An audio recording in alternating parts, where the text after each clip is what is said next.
Hello everyone and welcome to D&D News. I am Greg Tito and I'm blowing out all the speakers by talking loudly and surprising Pelham. Sorry about that, Pelham. Hi, how are you guys doing on this fine day?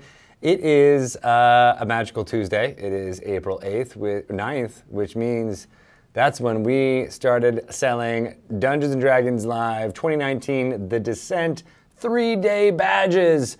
And the excitement and the speed at which those badges are flying off the shelves is surprising even my cold, dark, lich heart. So thank you for that. I'm excited to see all of you and celebrate what's going on at D&D Live. And I'm going to tell you all about it in 1 second after I take this sip of coffee and stop holding you in suspense for that. Look at that fancy Fiona Staples art. So good. We had Fiona Staples here in the office and in this very studio talking to her on the podcast, D&D official podcast called Dragon Talk, in case you were unfamiliar with that little piece of content that we do every week here. And now you know why, so that she could create that amazing piece of art as well as a few others that we'll be using to market what's coming out at the event that we'll be talking about. So, all right, D&D Live 2019, The Descent. It is May 17th, 18th, and 19th in LA at the same location that the Stream of Many Eyes, or should I say, the award-winning Stream of Many Eyes.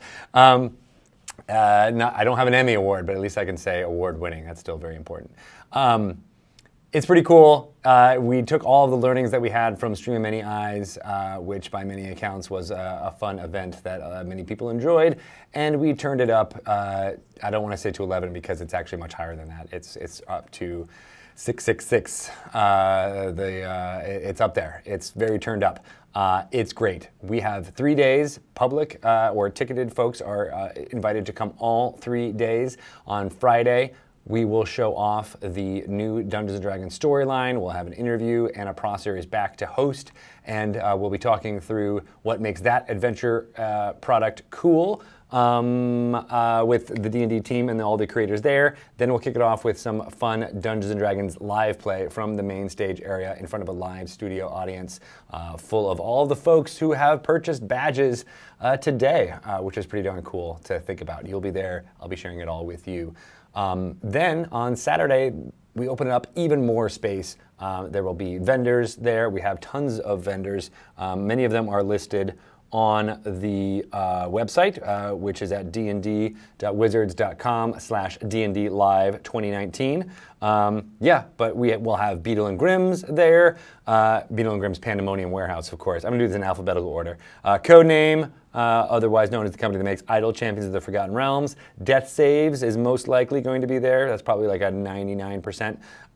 Dungeon Masters Guild is going to be there. Gale Force 9 is going to be there. Han Cholo, IDW, Fantasy Grounds, Ludia, who's making Warriors of Waterdeep. We'll be showing off a trailer from that mobile game that will be coming very soon. Their worldwide release will be the week after this event, which is pretty cool. Roll20 is going to be there, WizKids, Wormwood, and then we'll also have a few outside areas with Sirenscape and For Fans by Fans.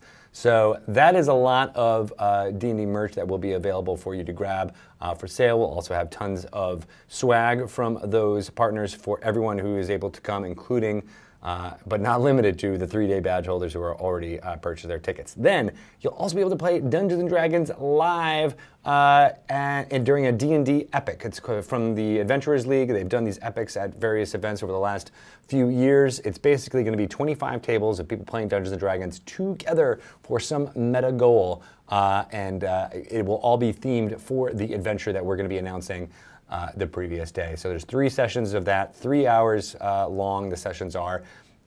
It's not just going to be people playing at tables in a convention type space. There's going to be lights, sounds, music, costumes, improvised NPCs in those costumes, giving delivered speeches, giving choices to the players. Sometimes those choices will affect the entire room, not just what happens at that table or for that specific player.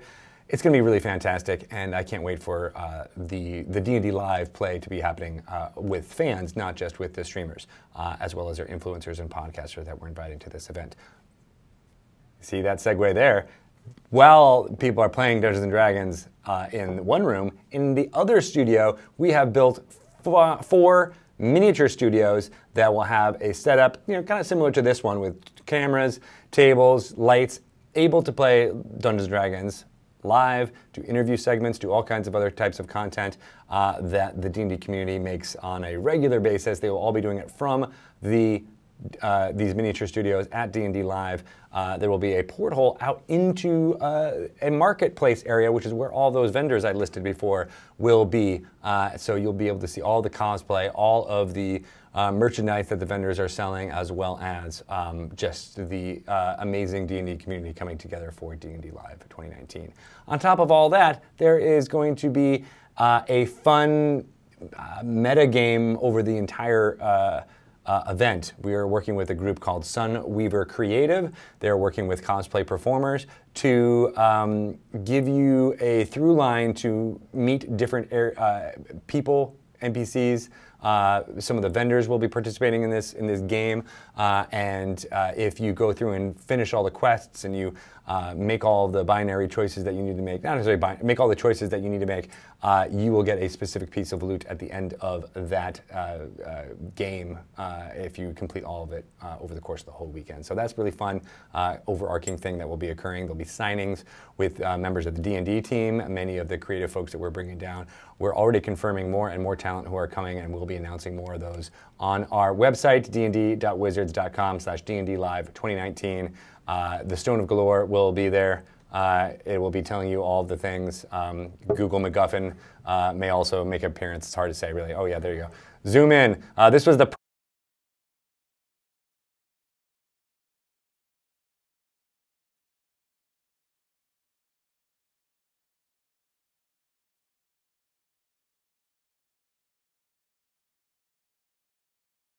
in the last few episodes of Dice Camera Action, which has been pretty cool, so it's nice to see it back on my desk.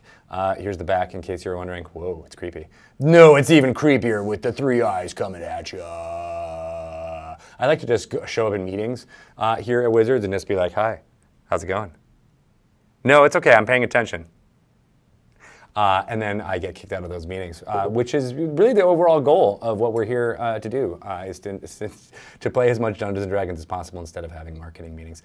I did talk about Dice Camera Action. Unfortunately, there's no new episode today. We are showing a video on demand cast, which some people refer to as a vodcast. Layman is what I like to call those people. That is happening at 4 p.m. today. It is the PAX East performance where Kate Welch stepped in as Dungeon Master for the Waffle Crew. So you'll see that if you were happened to miss it 2 weekends ago. That was 2 weekends ago, wasn't it? Jeez, that seems like ancient history, but it really was only 7 days ago, Greg. What is the matter with you? Time is traveling very fast. Another sip time. How are you guys doing? I don't have my chat up in front of me like I normally do, so let me do that, make sure everybody is not yelling at me about things. You see how that's my upbringing, that I was like, oh no, of course people are yelling at me.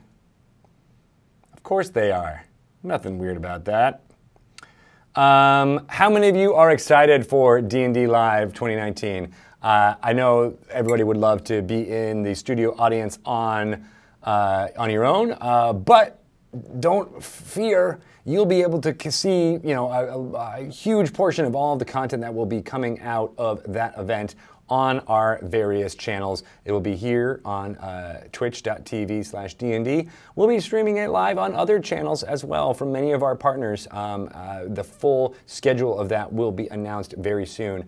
But because of all of the content that is coming out there, it's possible to contain it all into one single Twitch channel.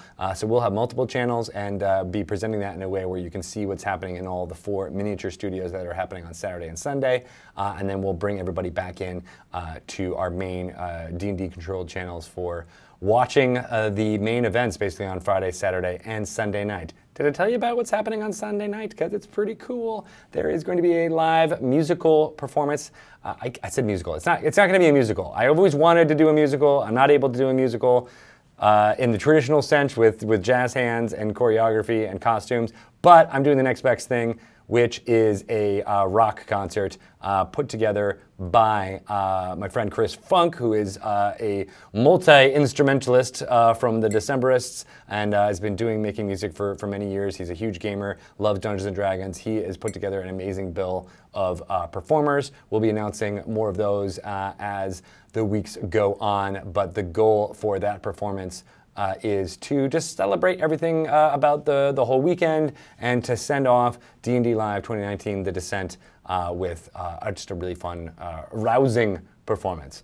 So you'll be able to watch that live. Our friends at Varvid, an amazing production company, will be doing all of the video production work throughout the whole weekend, but most definitely during that Sunday performance to make sure it pops off without a hitch. If you don't know Varvid, they did a lot of work for us in the past with the Stream of Annihilation here in Seattle. They produced that, as well as the Mountain Goats stream here when John Darnielle from the Mountain Goats performed live from the lobby here. And I have a hint that maybe he will be reprising some of those songs at this Sunday night performance, which should be pretty cool. I'm excited about that. All right, I'm going to take a sip. Maybe you can show up some more of that art, that sweet, sweet art. Oh, yeah. It's going to be cool. Portland represent. I see PA Perryman in there. That's right. That's where the Decemberists are all about. It should be pretty awesome. I can't get enough of that artwork as well. And we'll be, again, showing off even more pieces from Fiona Staples as the months go on. It's pretty cool. All right, so that was everything about D&D Live.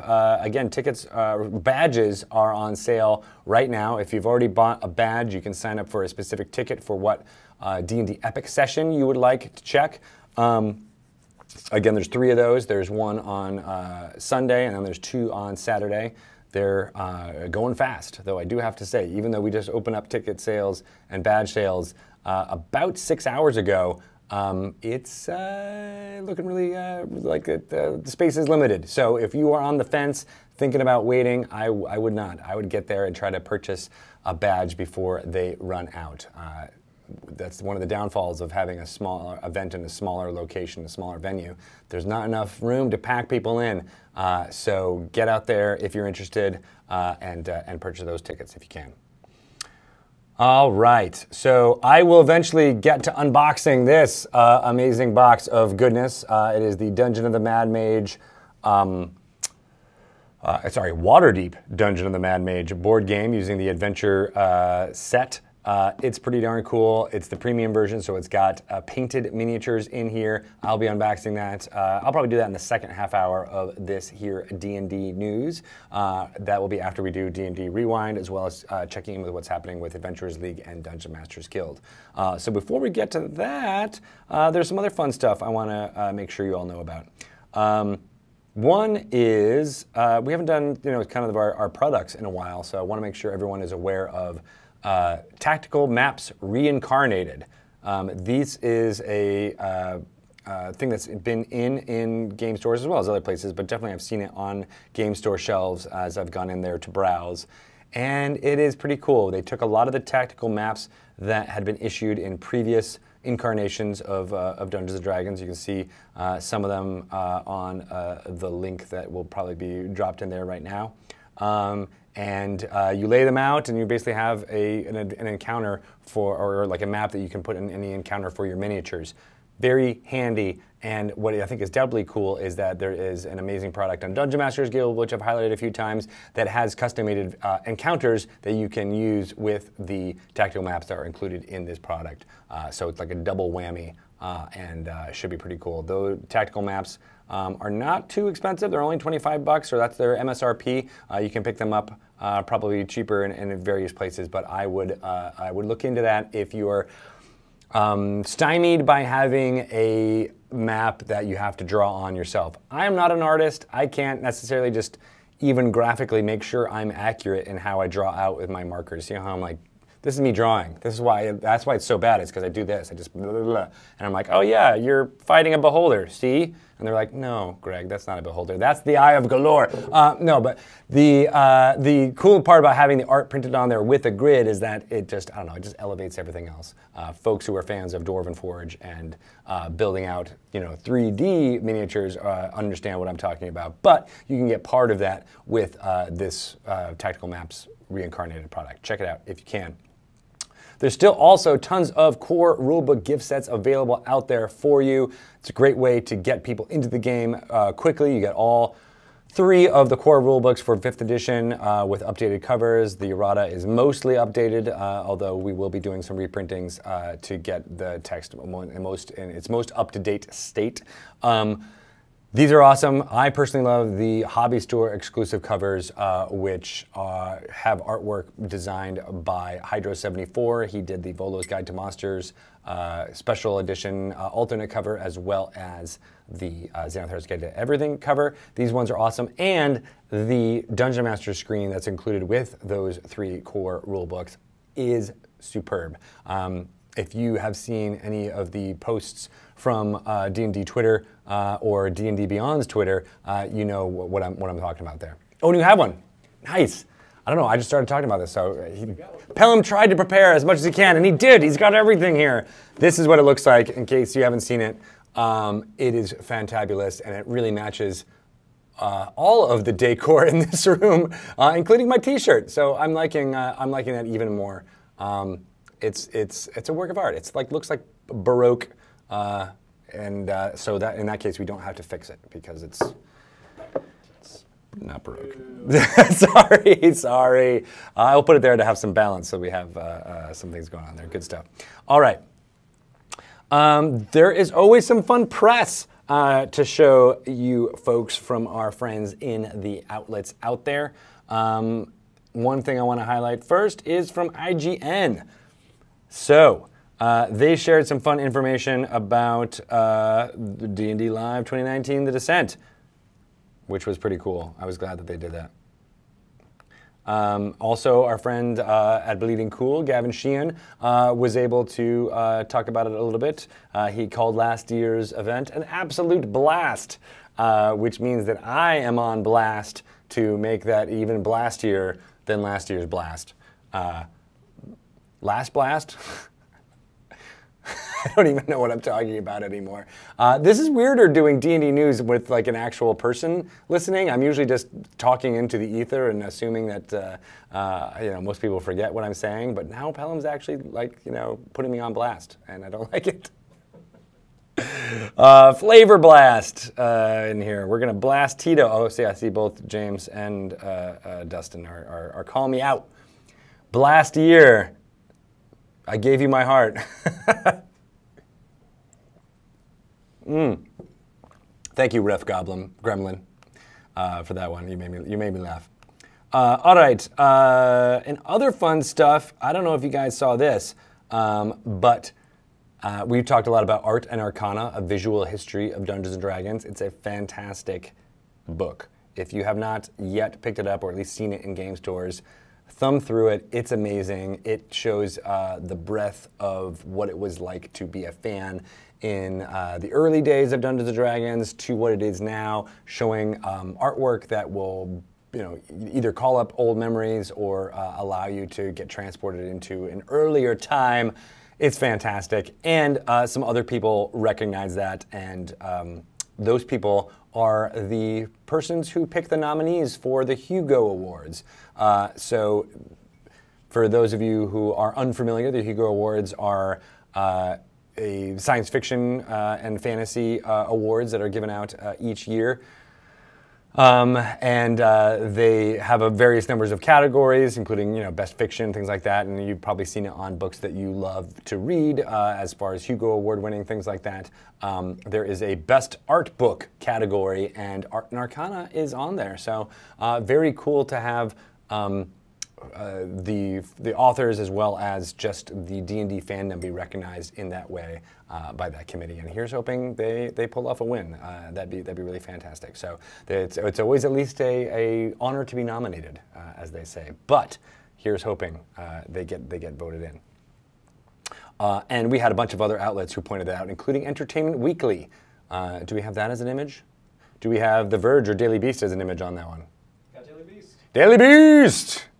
Not one of my go-to outlets for things, but it is very interesting that they at least called it out.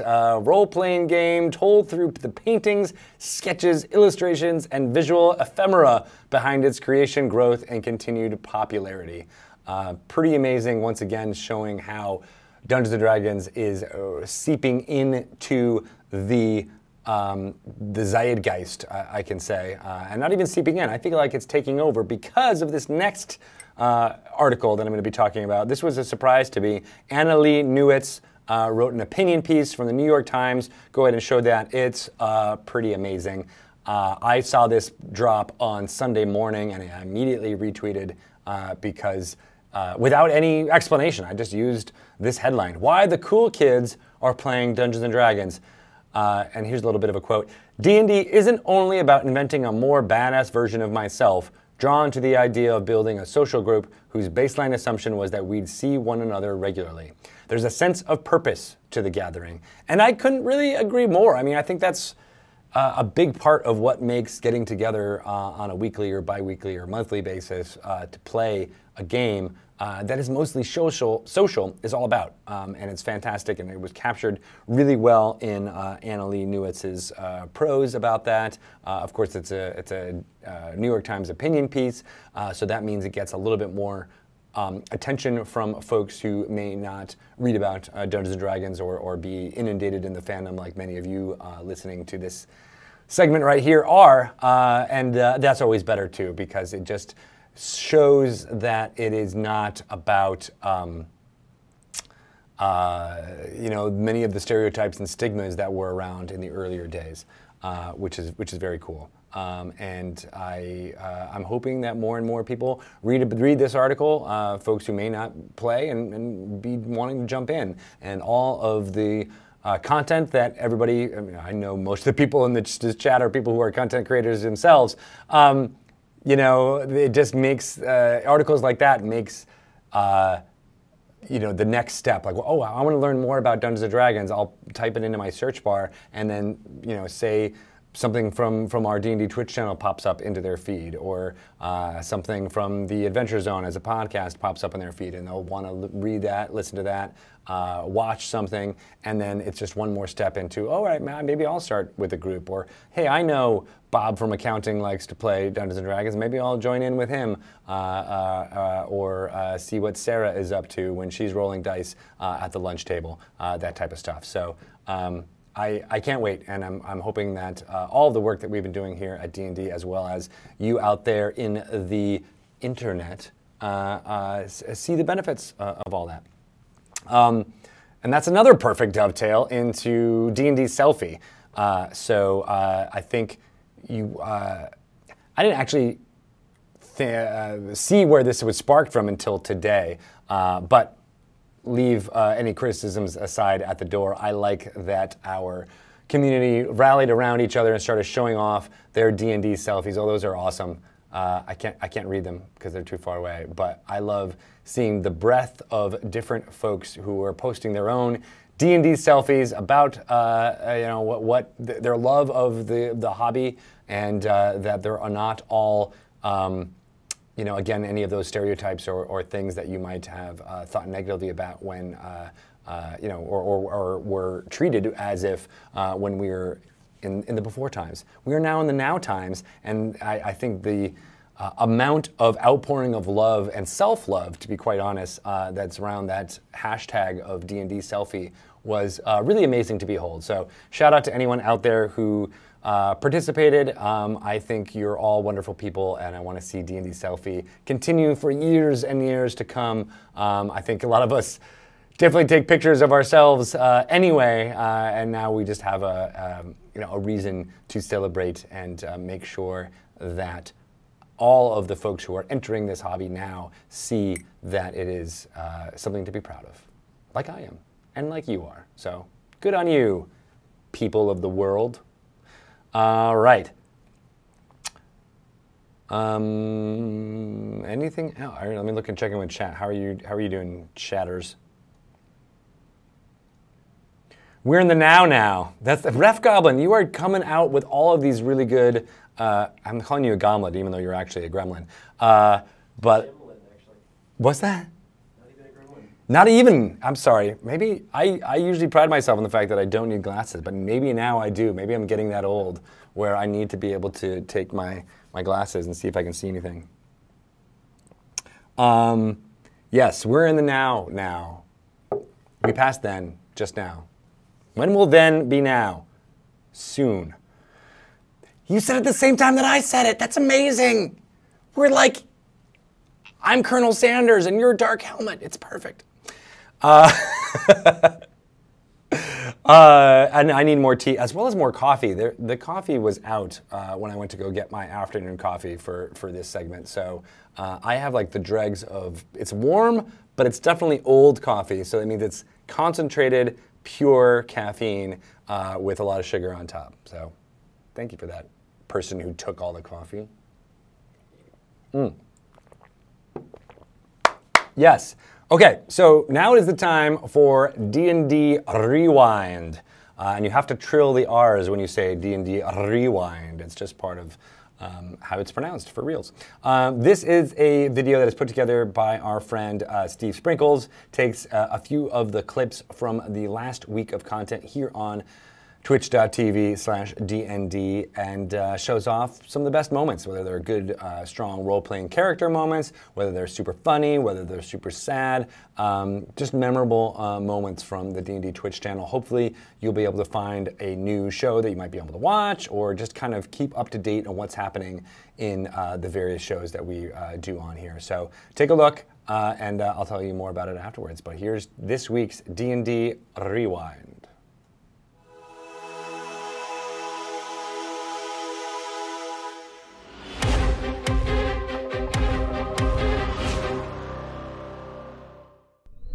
Go, and you see her with her free hand do a very elaborate gesture, and I need a spell-like gesture. Yeah, spell-like gesture. I cast counterspell. And her hand goes.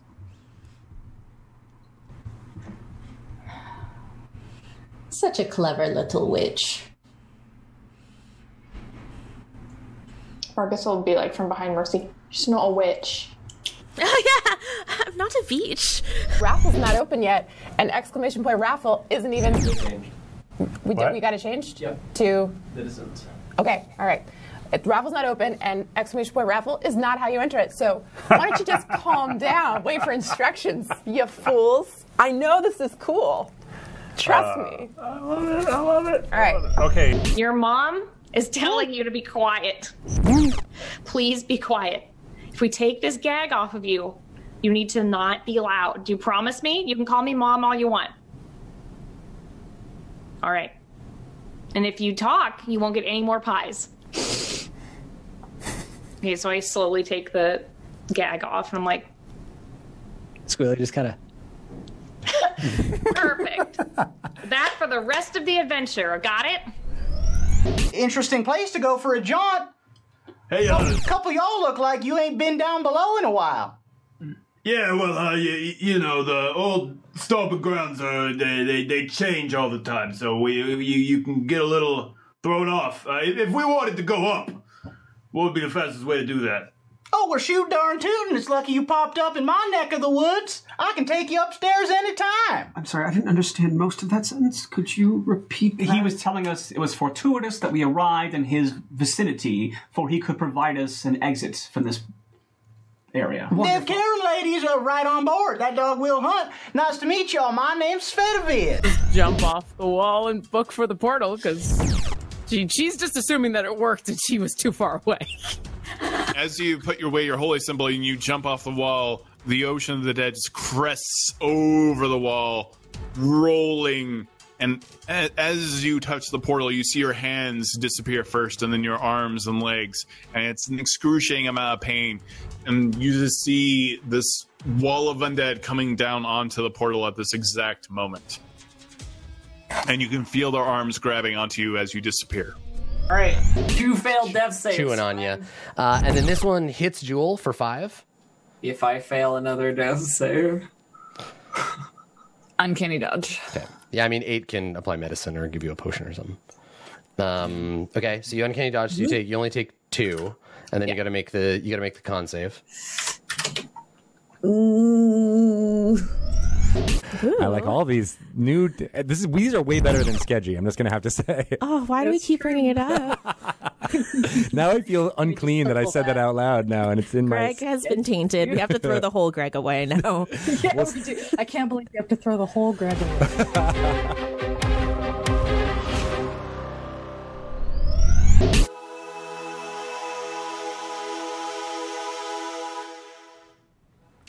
We're keeping everything on Sketchy here at D&D News. Thank you for that. Oh God, I said it again. I'm sorry, Lisa.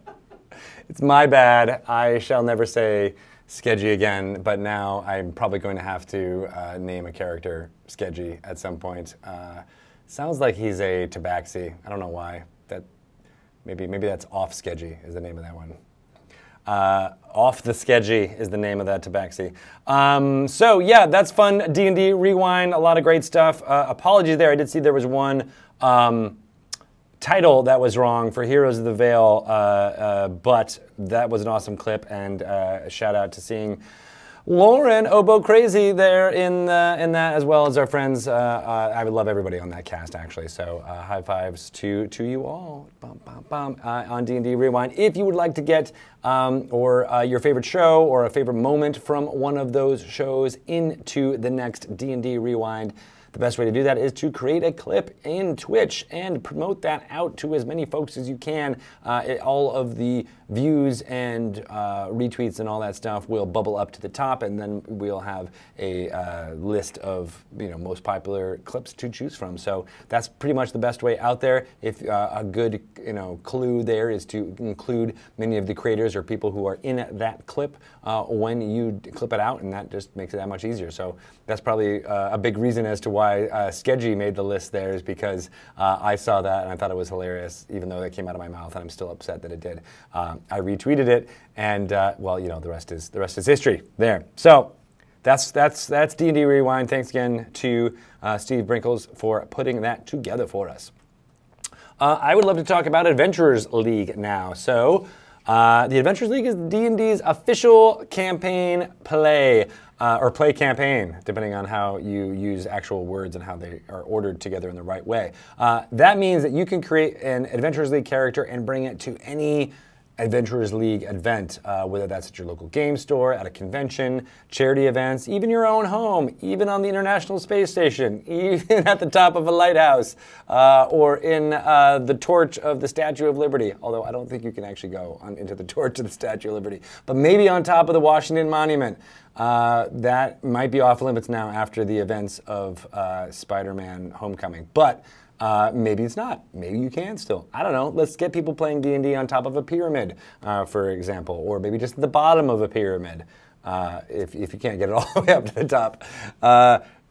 I just want D&D played in random places. Again, I don't break any laws by doing that. So D&D Adventurers League is super fun. I really enjoy it. It's a great way to find games. I know a lot of people on Twitter are always saying, I love Dungeons & Dragons, but I can't find a way to jump into it. Adventurers League is a great bridge to meeting new D&D fans in your area. So try it out if you can. There's a couple of really exciting, fun news things I wanted to talk about. One is the final trilogy of Adventurers League's Waterdeep storyline is coming soon.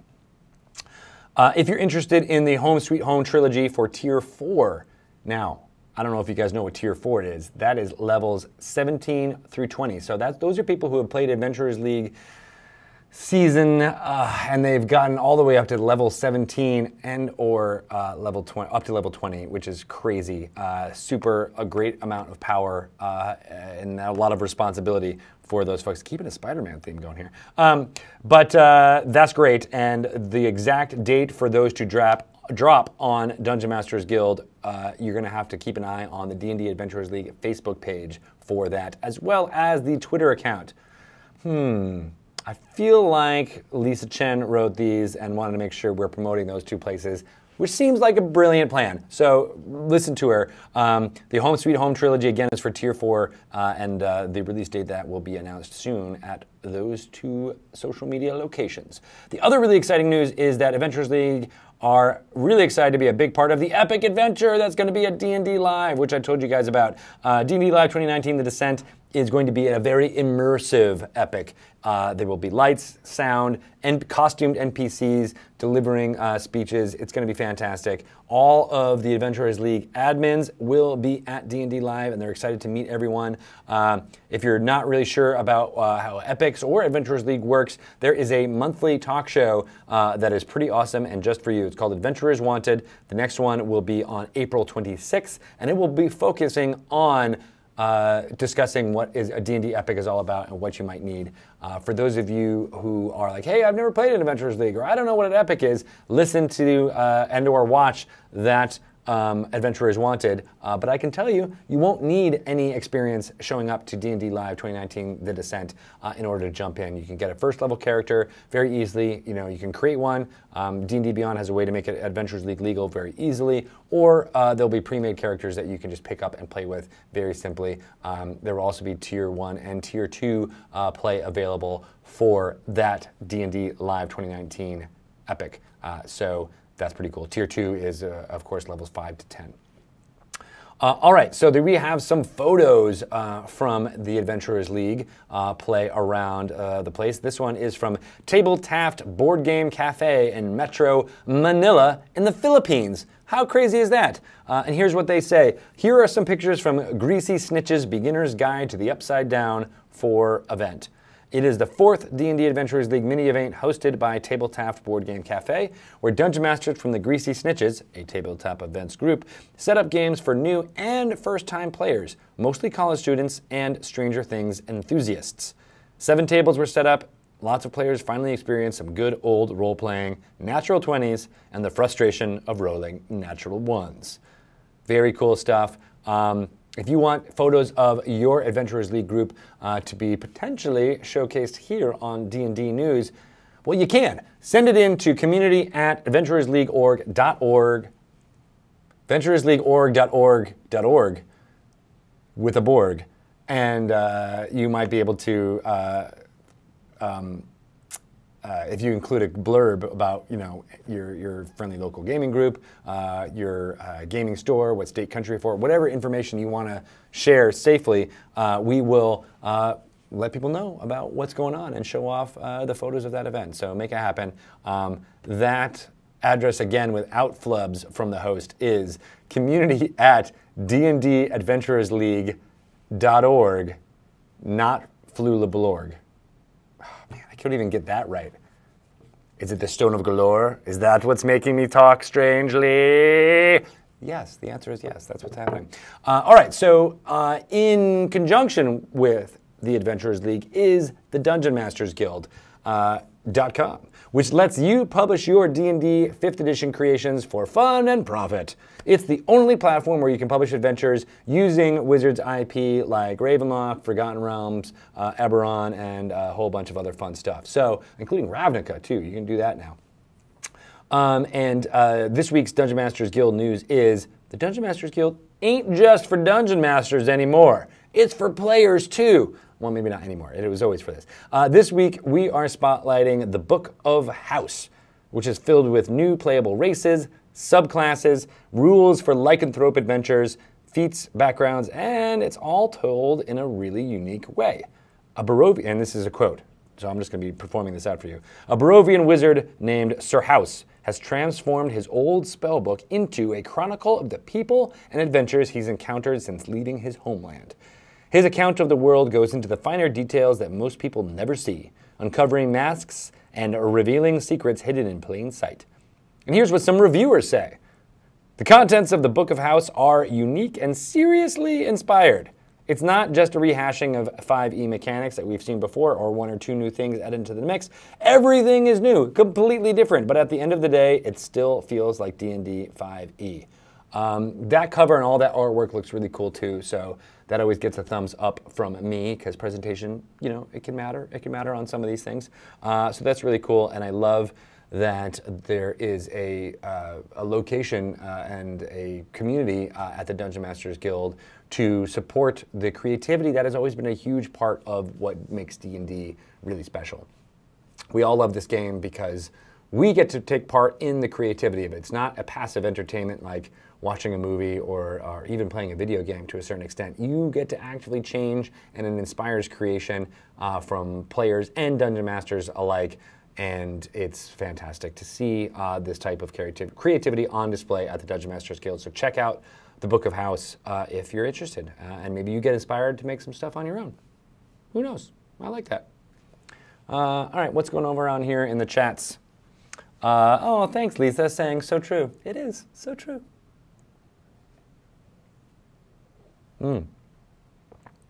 Yeah, so there will be no new episode of Dice Camera Action today, sadly. We'll be running a VOD of the PAX East game that was Dungeon Mastered by Kate Welch, so stick around. In about 15 minutes, we'll be clicking over to that.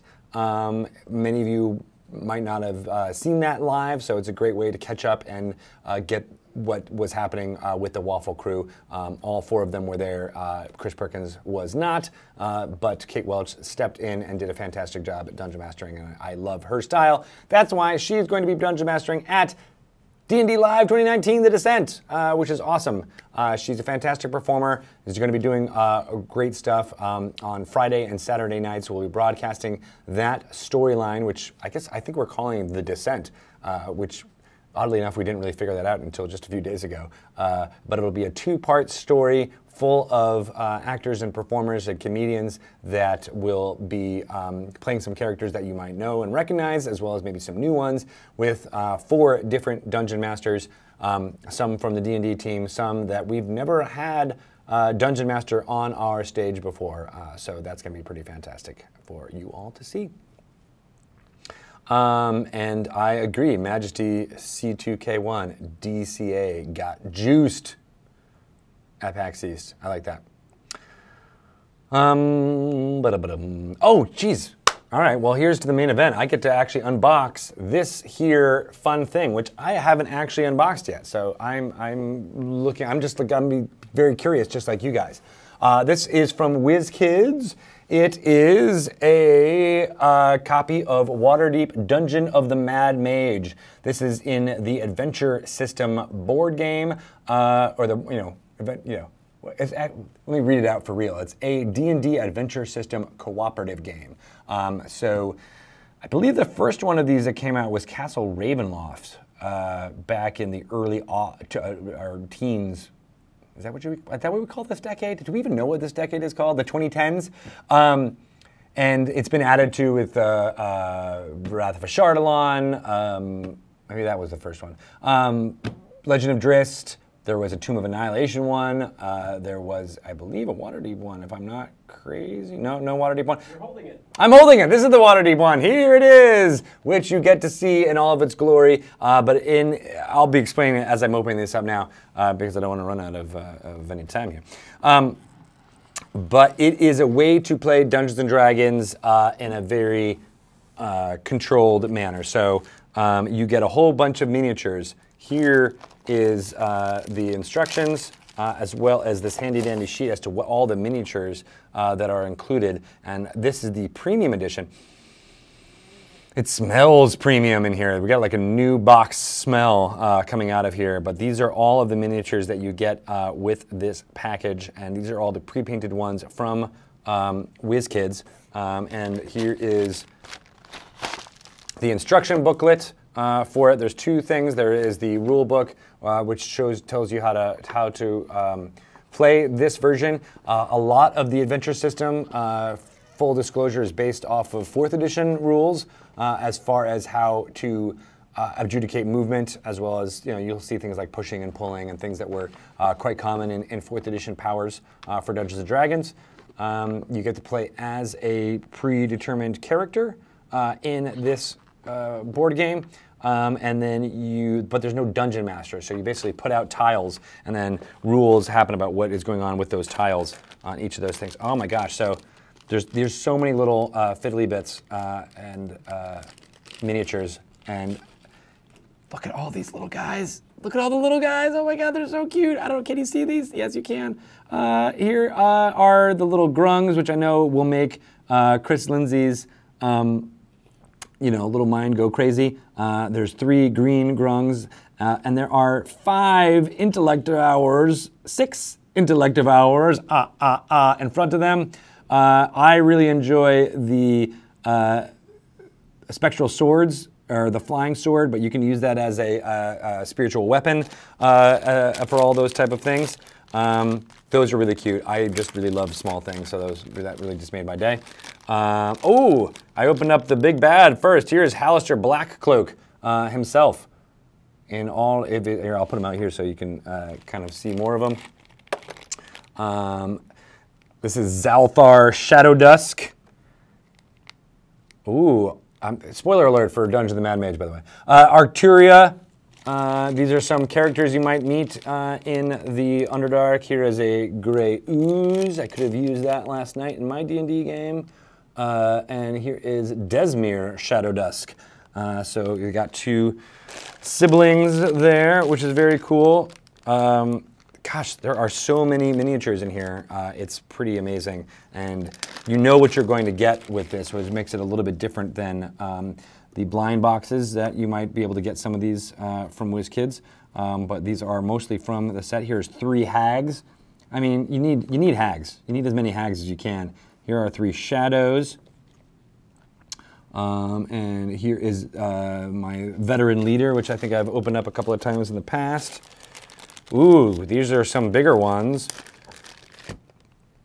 Trobriand, who is another big bad you might meet, as well as Muriel. Ooh, I like this,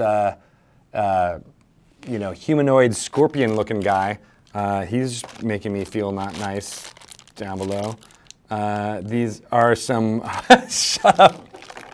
These are some thugs, as well as, I'm trying to get out the bigger ones so that you guys can see what's all here. There's 2 versions to this product, just as an FYI. This, again, is the premium version. It's got more of the painted miniatures. The unpainted miniatures will show up if you get the non-premium version of this. Ooh, and here is Mr. Death Tyrant himself. It looks like he's in the middle of like a fried egg type thing with some red yolks going on. Seems pretty gross. You got a D20 in there. Most of you guys know what a D20 is, so I won't inundate you with that. Here is the Scaladar. I opened up one of these in a blind box very recently, and here's some more. I think these are the player characters that you're able to play with, if I'm not mistaken. Here is the Elf Cleric of the Grave. Human Paladin of the Oath of Vengeance. Everyone's favorite Tiefling Battlemaster. I don't know if that's everyone's favorite, really. Gnome Inquisitive. This is one of my favorites that I've opened up. And the Human Storm Sorcerer. Very good stuff. I think there's, oh, of course there's more in here. Nice vacuum form to be able to store everything. These are the powers and adventure and monster cards that can get opened up. Here's why it's so heavy. Here is the tile system. All right, so I don't know if I necessarily want to crack this open. I don't know if I have time to. I do. Why not? Let's crack it. Let's get cracking, as they say. No one says that anymore. Oh man, I don't have like keys or anything on me. What do you think, Pelham? You got anything sharp? I got keys. You got keys? Just need to get like a little bit of nothing. Nice. This is where Pelham would have like, I have my long sword, and he's like, here you go. Get that machete out of here. All right, look at this. All this plastic. It's being shed for all of you to see. All right, so The way this works, if you have never played an adventure system game, is that you place these tiles. These are dungeon tiles, and depending on they'll usually be in a random pile, and you bring them out and you put them together. And the symbols and the things that pop up on them tell you which monsters to go down, as well as any kind of final goals or requirements that you're able to do on those tiles can happen through there. And then there's lots of these little damage type things. That track hit points on there. So it's basically like a board game version of Dungeons & Dragons that allows you to play. And I've actually heard from a lot of folks who play by themselves. The way the rules and the simulation system of this works, it's obviously a lot more fun when you have other people. Here's the Yawning Portal tile, which gains you 600 gold, and you can regain 2 hit points. And also what's cool with this is that the adventure system is compatible with other adventure system games. So I listed all those ones from before. You can go through just using all the parts of this box and just play through this content. The adventure booklet here has several different scenarios for you to play through that use these parts in different ways. There's 13 adventures included in this adventure book. Or you can take these pieces and mix them up with other pieces from the adventure system book. All of the components are compatible with each other. So you can use the same, it's all the same scale for miniatures. You can use different monsters. That pop up, in the draw deck. You can use items. There's also usually some other changes to the rules. Here's actually the rules. I kept it under here. They all died. But I believe this one has some ideas about what's changed. Does anyone have anyone in your gaming group who can just like glance at rules and be like, oh yeah, I know exactly how that's done? I unfortunately do not have that skill. One of my friends, Justin, is the one who's able to, and then he can teach everybody at the table how to play the game. Obviously, if you played through a few things, you don't necessarily need to do that, but there is ways to level up your character beyond level 4, which I believe is the first time you can do that in the adventure system game. In the past, you would only get to get advanced to level 3. So level 4 is possible with using the components from this game. Yeah, that's it in a nutshell. There is so many great things. These are Pelham's keys, so if you want to grab his car, this is the way to do it. But we are winding down here. Again, there is no new Dice Camera Action episode tonight. We will be having the video on demand cast, or vodcast as the plebeians call it, of the PAX East game, which Kate Welch from Acquisitions Incorporated, the C Team, she acts as Dungeon Master for the Waffle Crew. That happened a week and a half ago, so it was before last episode. Many of you weren't able to catch it live during this slot, so we're showing that again here. We'll be back next week with Dice Camera Action for Reals with all of the cast. Are there any guests announced for that yet, Pelham? For what, sorry? For next Dice Camera Action. I haven't heard anything. Okay. But yeah, that will be returning next week. One other couple things I want to mention is that Warriors of Waterdeep is a mobile game that is available now if you live in the wonderful land of Canada. You can download that onto your phone. It's a really fun turn-based strategy game for your phone. You recruit kind of a party, you send them off on adventures, and you can make choices about how you're attacking, and you're fighting against enemies like red dragons or ogres, and then you go back to town in Waterdeep and sell your loot to and interact from NPCs like Mert, Durnan from the Yawning Portal, as well as Laeral Silverhand. So that's really cool. It's in final kind of phases of testing now, and to learn more about that, let's show off the trailer that our friends at Ludia made for Warriors of Waterdeep.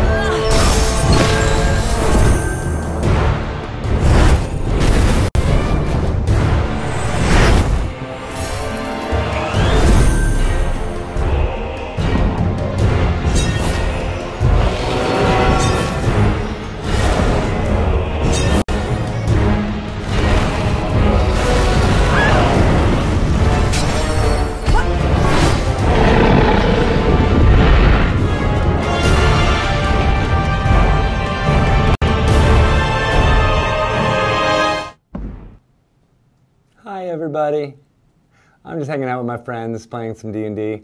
Hope you had fun on D&D News today. I can't wait for D&D Live 2019, The Descent. Again, that's May 17th, 18th, and 19th.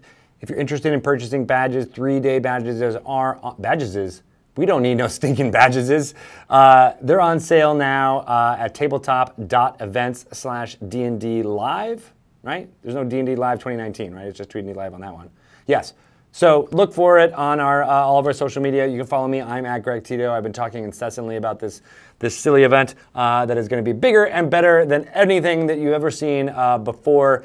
We had a fantastic job with Stream of Many Eyes, and we're excited to bring back a lot of the groups that you love and watch on a weekly basis here on the Twitch channel to this event. So it's a great way for all of them to get to meet and talk to each other, as well as have fans interact with them. So we'll be announcing more and more talent that will be coming soon, as well as a schedule for signings and all that. I'm going to sign off now so that we can get our vodcast ready to go for the Dice Camera Action episode from PAX East, and I'll be back next week for D&D News. See you later. Bye.